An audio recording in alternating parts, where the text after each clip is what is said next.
At dahil dyan mga kababayan, pinag-uusapan na rin po natin saan ba unang plano na lumabas etong si Bato de la Rosa.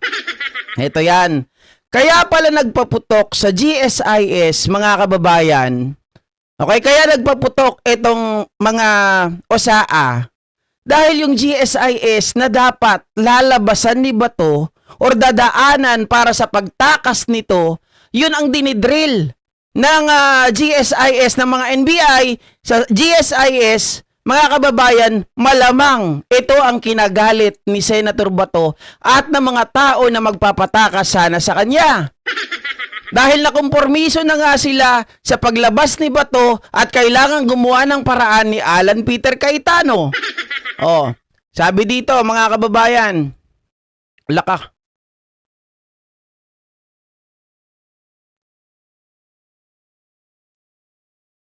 Wait lang.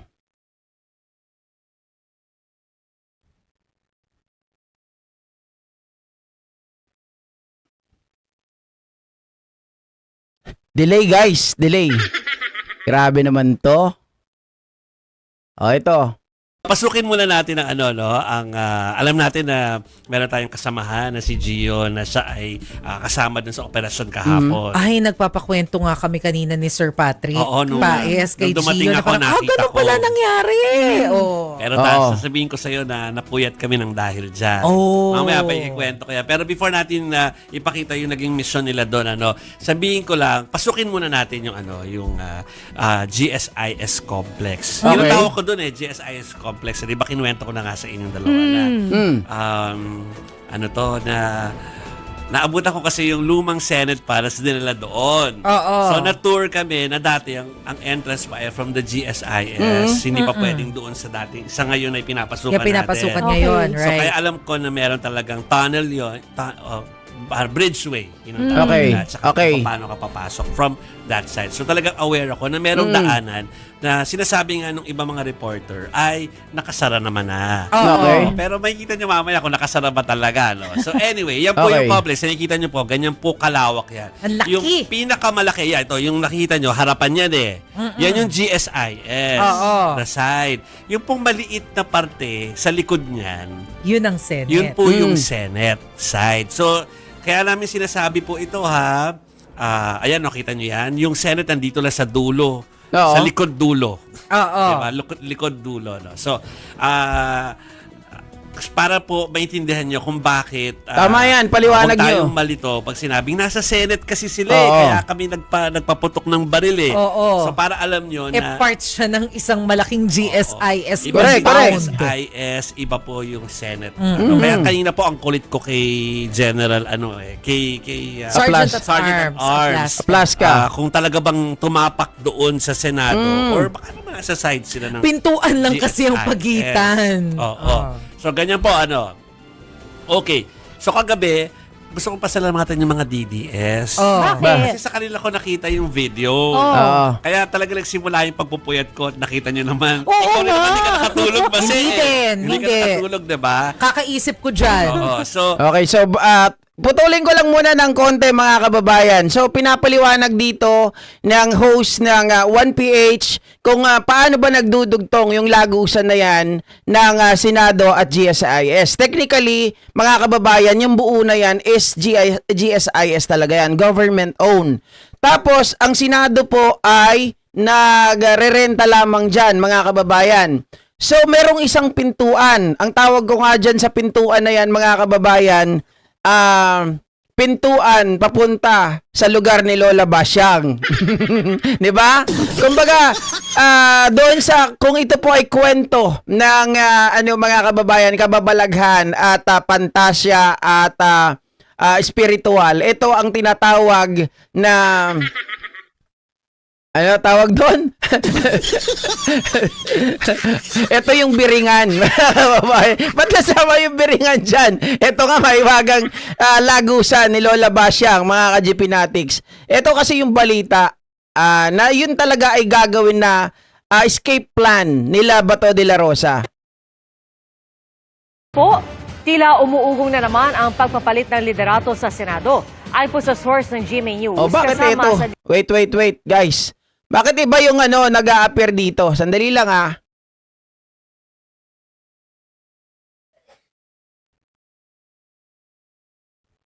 Ito pala.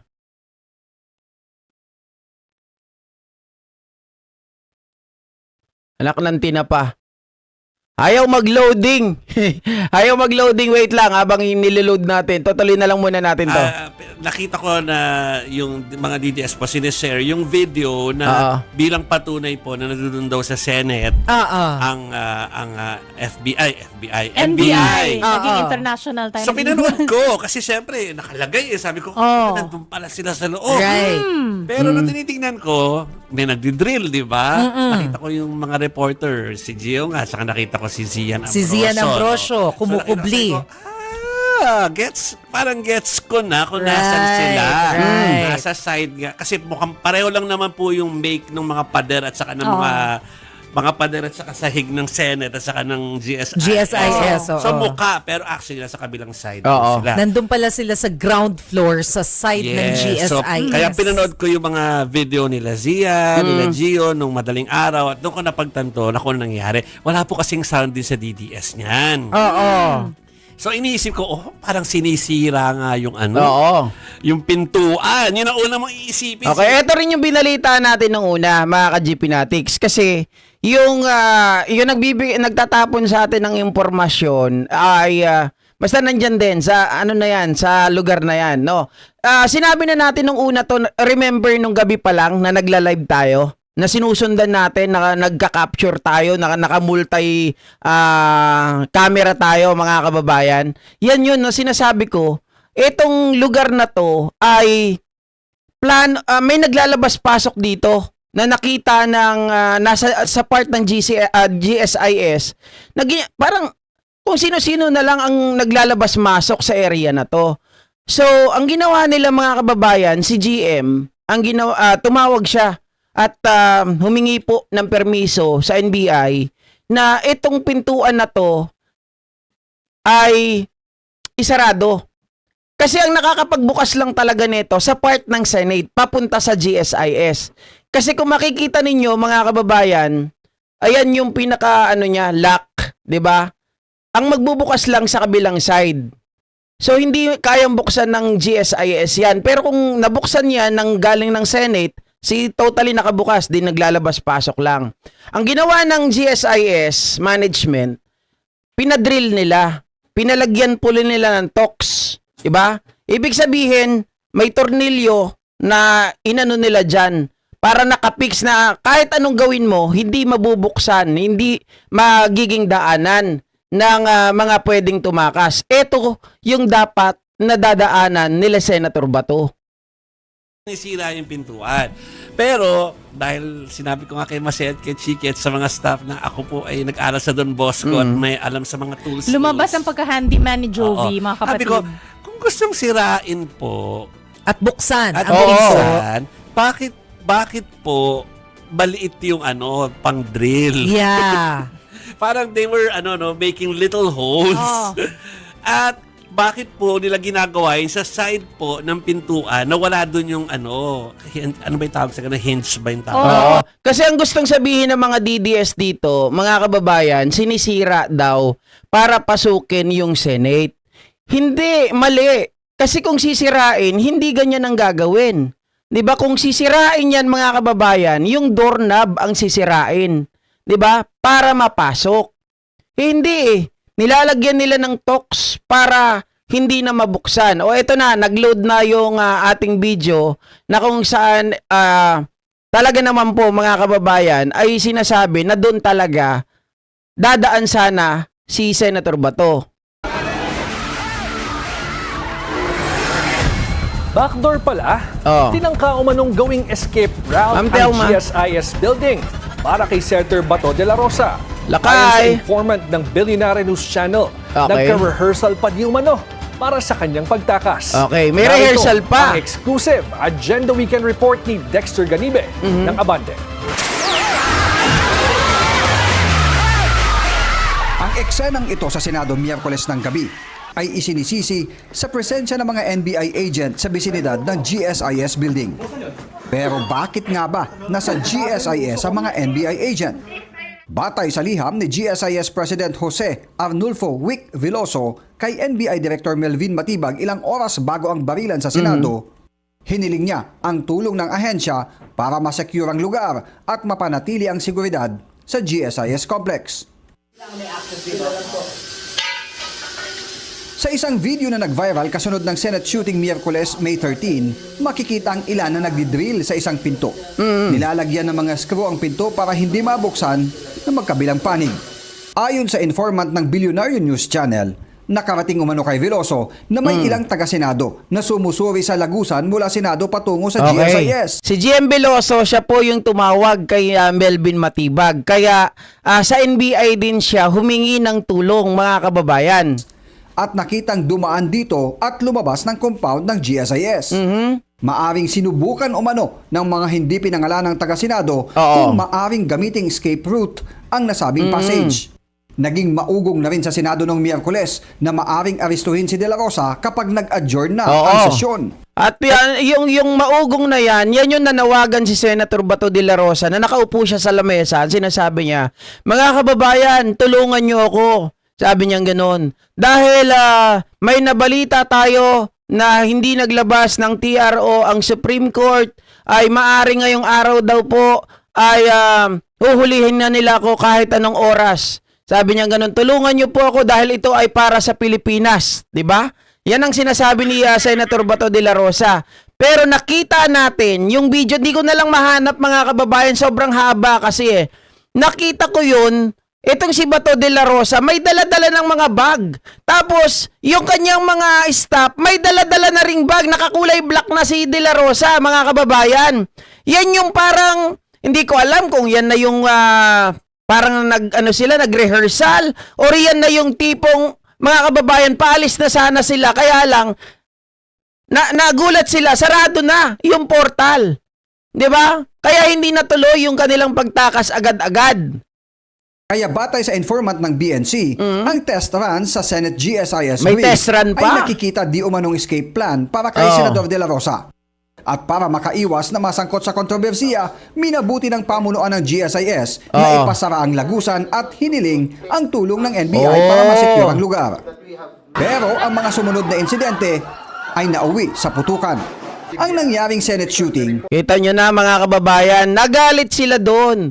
Kasi hindi nakalabas si Senator Bato. Kaya ang ginawa nila, kasi kung mapapansin ninyo na hindi talaga gano'n, kung hindi totoo na gano'n ang plano na tumakas, mga kababayan, ang pinagmamasdan lang ng mga OSAA ay yung mismong area ng GSIS. Kung saan po lalabas si Senator Bato, doon lang sila nakatutok yung kanilang mga camera, 'di ba? Doon nakita natin yung mga nagpa-flashlight. Sabi ko, mukhang talagang doon sila gustong tumakas. At nung nakita nila na sarado yung portal, that was the time na sila ay parang aligagana, mga kababayan, at parang nag-isip na sila na may uhulihin sila, something like that, 'di ba? May uhulihin kami. Sabing ganoon. Tapos nung bubuksan nila yon at wala, hindi na sila makatakas. Kaya nga itong sinasabi ni Alan Peter Cayetano at that time, di ba, we're under attack. naiwasan sana umano kung na-handle lang ng husto ni Senate President Alan Peter Cayetano ang sitwasyon at komunikasyon sa NBI at GSIS. Isa yan sa dahilan kung bakit umuugong na naman ang posibleng kudeta Lunes, Mayo 18. Aray ko, mga kababayan. Kudita kay Alan Peter Cayetano umuugong. Hindi lang kami ang nagbabalita niyan.